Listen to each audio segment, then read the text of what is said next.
What up? Welcome in. This is the Golden Era podcast. We're recording this just after the new year, January 4th, 2034. We've got a good pod coming up. We're talking the San Antonio Spurs and their stumbles, the Sacramento Kings and their rocketing up the Western Conference. But we're going to start in Golden State, who's going to be without Dixon for at least another week, potentially longer. The big loss, of course, is the fact that the Warriors have 3 games against the Jazz over the next 2 weeks. And, of course, brother Darius Dixon, one of the most anticipated rivalry matchups, brother v. brother.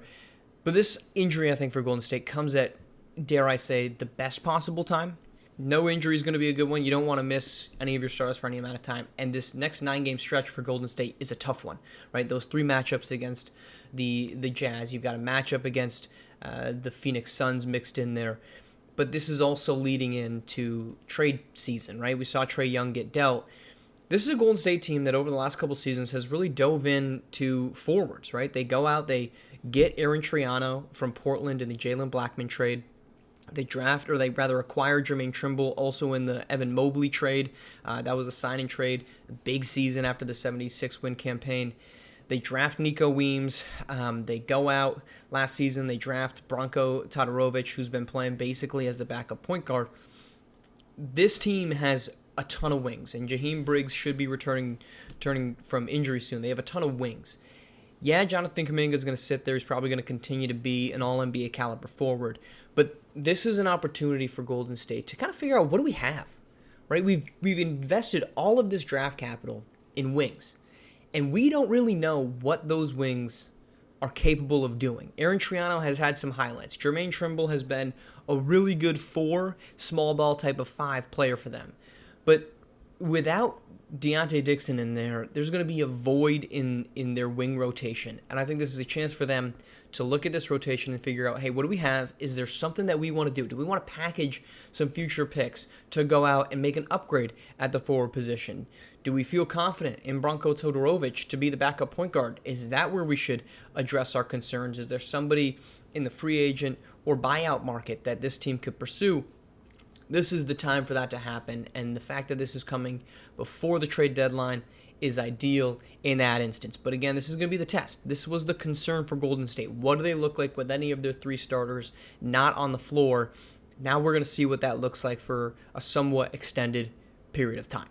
Let's switch to Sacramento. Let's head just east of San Francisco, where the Kings just might be the best team in basketball. It's worthwhile of a question. First, they got one of the best records at 24-14. They're rising up the Western Conference standings all the way up now to number 4. They're 4 games back in the loss column from Portland, but they've drawn even in the win column there, and they're 1 win behind behind Oklahoma City. It's a very congested top 5 right now with the surging Utah Jazz as well. But I think it's worthwhile questioning. They've gotten healthy. And since December 18th, they're 8-2. They've lost just twice since Jason Sanders returned on December 21st. He has been really phenomenal since he came back into this rotation for Sacramento. Or you look at since his return, 33 against Washington, 37 against Phoenix, 35 against Houston on high volume but good efficiency. He's been great through the new year. The last 3 games have been subpar, and that's really been the only struggles with losses to Boston and Milwaukee. But meanwhile, Tyrese Olsen hasn't lost a step. You look at his stats really since the 21st. Let's use that as the barometer. 55 against Phoenix, 39 against the Lakers. He's continuing to get high usage, even in the last 3 games, 25, 24, and 30 shots. Those are really valuable pieces because I think as you look at this group and you say, hey, what are we going to get from our stars now that they're back in? Well, we know. We know that we're going to get good performance from Tyrese Olsen and a good performance from Jason Sanders. That's the question mark because we never saw these 2 guys together. They've got Parker Pollard back. Since Parker Pollard's been healthy, or really all season, they're 14-6. He's not necessarily a guy that's going to go out and get you a ton of points. Though, as you can see, he's certainly capable of doing it. 24, 39, 26, 29, 22 in his last 5 games. He's played 6 games since he returned from injury. They've lost twice. They've gone 4-2. Overall, again, we mentioned 14-6 on the season. That is a huge component of this group. If Parker Pollard is able to be the type of player that chimes in and can play good defense, can lock up a guard or a wing, this team has the firepower between Alston and Sanders, and now you've got a little bit of depth behind him, and of course you've got R.J. Wallace anchoring down the defense. Their metrics don't jump off the page, right? They're 12th in offensive rating and in defensive rating through the last 5 games since Parker Pollard returned. Of course, that is a stretch that they're 3-2. On the season, they're 7th and 12th in the league in offensive and defensive rating. They're 6th in scoring. They do a lot of really great things. But the biggest question mark for this group was, how would you integrate Tyrese Alston and Jason Sanders, particularly after Tyrese Alston had what could have been an MVP stretch. At this point in the season, I might give my MVP vote to Tyrese Alston. I know what Amari Swift's been doing. I know what guys across the league, like Jacoby Cleaves most recently, have been doing. I still like Tyrese Alston. Tobias Bell has worthwhile consideration in that conversation as too, but Alston has been an eruptive scorer, perhaps the best in the league this season, when there was probably quite a bit of doubt on him. There's still tests to come. The biggest question beyond this is going to be, can they stay healthy? But if they can, Sacramento might be jumping over a Phoenix Suns team that's kind of just been up and down and a little bit of a question mark all season behind Jacoby Cleaves, and chasing down Oklahoma City as not only the second best record, but perhaps the second best team in the Western Conference. Let's head to San Antonio, where it appears that the sky could very well be falling on the Spurs. They've lost 9 straight games. They are again without Sidney Cross, who's got a left humerus fracture that's going to sideline him for at least 6 weeks, potentially up to 2 months. I think it's danger time right now for San Antonio, and it's a massive question mark about who is this team. They rely heavily on Mateo Delgado and Carlos Fernandez, and it's a big piece of why they went out to get Sidney Cross. But this season, Sidney Cross hasn't even been the Sidney Cross that we would expected him to be, or at least what he was in Denver. You look at his numbers a season ago with Denver: 17.5 points per game, 4 rebounds, 5.4 assists, all of that in 28 minutes. For the Spurs, 8 points per game. Yeah, the assists are there, shooting percentages are fine, but he's not nearly as assertive, and he's only playing 24 minutes per game, partially because on the season, he's played just 10 of them. What are we going to get from them, and the massive investment that they made, or rather risk that they made, to ensure that they had a third piece? That was supposed to be Sidney Cross. There's a reason that the Spurs were trying to go out and get Trae Young and simply couldn't put together the type of contractual pieces that they would have needed to make that deal happen, because they don't have another scorer. Mateo Delgado is 25 points per game. Carlos Fernandez is in the mid-20s. After that, this team has no offensive creation, and at the end of the day, that is what cost them last season against the Phoenix Suns, when Jacoby Cleaves could go toe-to-toe against Mateo Delgado, and each of them could put up 35 to 45 points in a game. The delineating factor was the Phoenix Suns could go to Cade Cunningham, they could go to Carson Hughes, they could go to Marcus Young Jr. at times, Anthony Edwards could get rolling. You go to San Antonio, the next piece up is Carlos Fernandez, and that's it.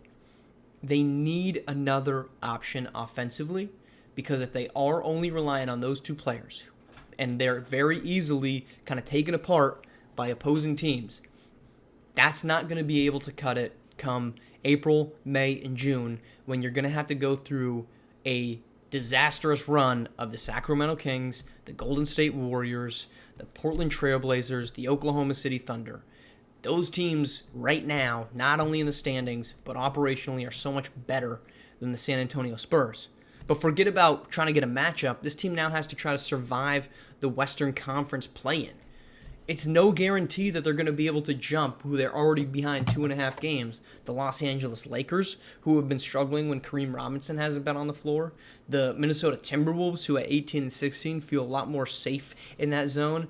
And then the Seattle Supersonics, who are riding behind Alshon Webb and Alexander Songalia. If you look at this group, none of those teams are better. The San Antonio Spurs aren't better than any of those 3 teams, and they might not even be better than any of those 3 teams with Sidney Cross. Earlier in the season, I had heard some floatings around that Mateo Delgado could potentially be moved, that the Spurs wouldn't be completely opposed to trading him. And this is after he had the best playoffs of his career. That notion doesn't seem so far-fetched anymore.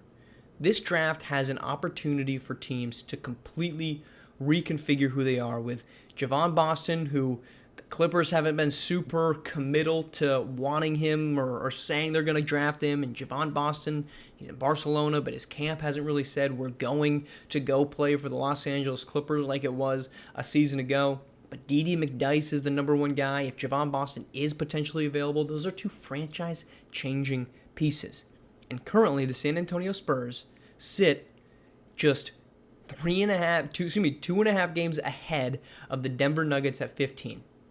Is it reasonable to say, hey, we fold, we trade Mateo Delgado, we get a ton of draft pieces, we trade Carlos Fernandez, this team needs more pieces to get further up. Could we just tear down, get all the draft capital we possibly can, and rebuild in a draft that's got some decent pieces up top? They haven't looked good, and they've been fully healthy outside of the loss of Sidney Cross. Now's the time to do it. If you wanted to look, we talked about it last week. We didn't know that this would be a trade deadline with some substantial amount of movement. Spurs could change that. And they could change that by making an investment in a future and making a swing for this season's draft, which has got, as we said, two pieces on top that could potentially reconfigure where they're going. Or, at the very least, shut them down. Sidney Cross is already going to be out for 2 months. Mateo Delgado, could he get injured, quote unquote? Could Carlos Fernandez, quote unquote, be injured? Sit him out, see how far you can drop, let those other teams pass you and find out what you can do with the draft. It's open. It's not done. It's not a foregone conclusion that the Spurs season is over. But at this moment, January 4th, all of that's teetering. All right, make sure, as always, you're tuning in. Appreciate you being on here. Make sure you're catching up with everything that's happening over on OS. The bounce dropped from The Athletic with some great pieces of things happening around the league. Some other columns will be dropping there as well. So make sure to tune in here, tune in over there. And as always, like, comment, subscribe. We'll see you next week.